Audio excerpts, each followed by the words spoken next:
Halo teman-teman, selamat datang kembali di channel Code Editor ya. Jadi kali ini di video ini kita akan membahas percabangan. Jadi materi sebelumnya kita kan sudah membahas tentang operator yang ada di PHP, kemudian kita akan membahas percabangan yang ada di PHP. Oke, teman-teman, langsung saja ya. Jadi di sini kita sudah menyiapkan file baru, kemudian untuk namanya percabangan.php. Oke.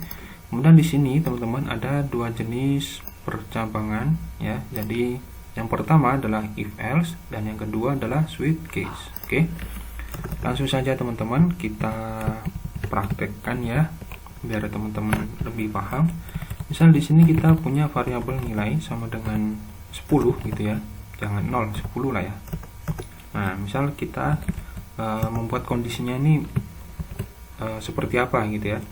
Misal nilai ya, variabel nilai kurang dari 10 misalnya gini. Jika dia benar ya, misal kita tampilkan benar gitu ya. Jika else gitu ya, maka salah gitu ya teman-teman ya. Nah, kemudian kita cek dulu di sini ya. Variabel nilai di sini 10. Nah, 10 kurang dari 10. Nah, ini pernyataan yang salah. Berarti nanti yang muncul di browser adalah ini ya teman-teman ya, salah. Oke. Kita tampilkan dulu. Nah, dia salah ya teman-teman ya. Karena tidak memenuhi syarat gitu ya. Nah, misal kalau kita ganti angka 7 gitu ya. Nah, 7 kurang dari 10. Maka ini adalah pernyataan yang benar ya. Sudah sesuai dengan syarat gitu ya. Jadi tampilannya nanti berubah jadi benar. Nah, seperti ini ya teman-teman ya. Cukup mudah ya untuk ini ya, percabangan.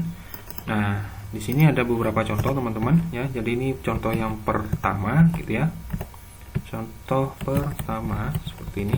Contoh pertama kita bold dulu ya. /b kemudian br ya, br titik koma seperti ini. Nah, kemudian di sini kita br lagi ya, br 2 kali. Oke. Nah, kemudian yang di sini kita copy, kita paste contoh kedua seperti ini ya.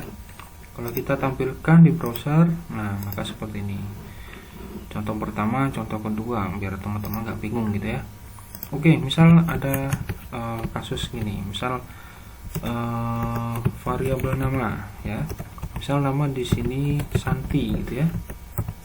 Kemudian ada kelas, variabel kelas. Kelasnya misal kelas 12 gitu ya teman-teman ya. Dan kita if ya. Kita akan membuat kondisi ya. Kondisinya itu yang diminta seperti apa. Nah, jika variabel nama sama dengan Santi, misalnya seperti ini, n gitu ya. N operator logika ya. N bisa seperti ini, bisa seperti ini, sama saja. Variabel kelas variabel kelas sama dengan 12 misalnya seperti ini. Nah, jika sudah memenuhi syarat, maka akan ditampilkan misal ya gitu ya. Dia adalah teman saya gitu ya. Jika else, nah, maka bukan teman saya. Misal seperti itu. Bukan teman saya. Oke.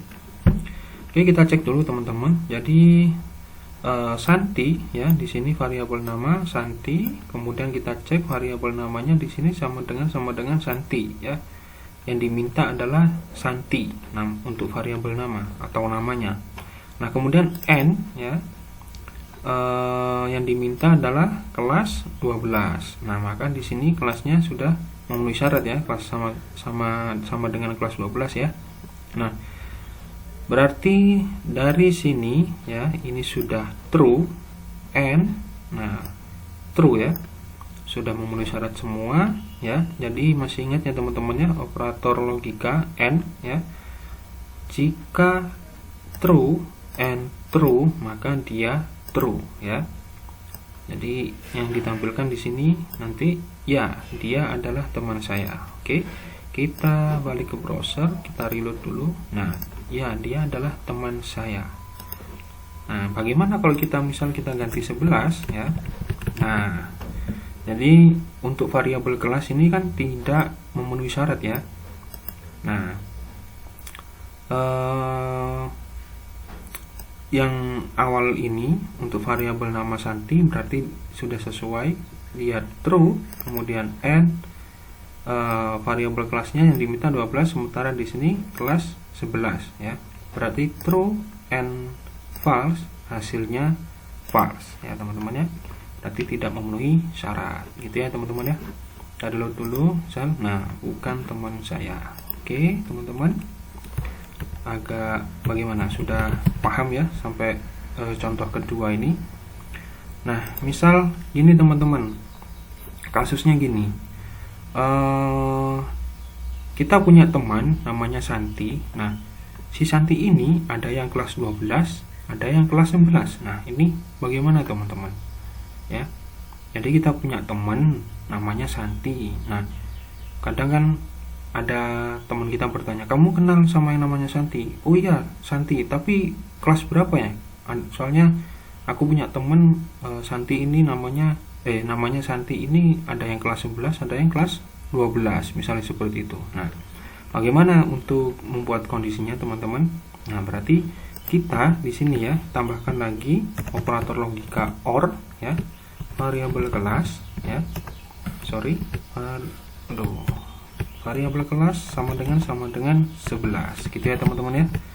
Jadi dicek dulu Santi yang mana ini, Santi yang kelas 12 atau yang kelas 11. Atau kalau bingung nanti takutnya terlalu panjang gitu ya, nanti teman-teman bisa tambahkan dalam kurung seperti ini ya.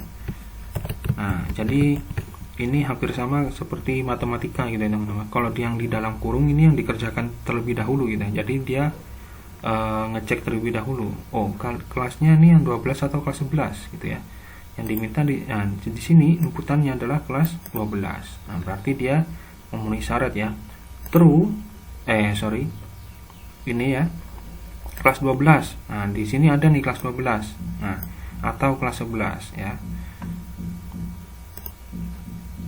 Oke teman-teman, jadi kira-kira outputnya apa ini teman-teman? Ini ya. Ya, dia adalah teman saya ya. Kita cek dulu.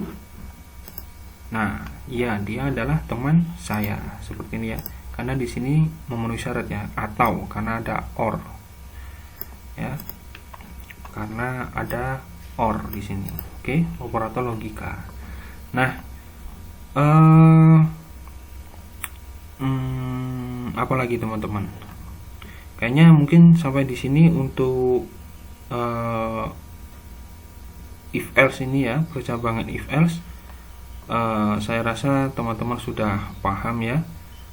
Jadi nanti kita tinggal membahas yang switch case gitu ya teman-teman ya. Oke teman-teman, saya rasa sudah cukup dulu videonya ya, biar nggak terlalu panjang. Selamat belajar untuk teman-teman ya. Jadi terima kasih sudah menonton dan sampai jumpa di video selanjutnya. Oke.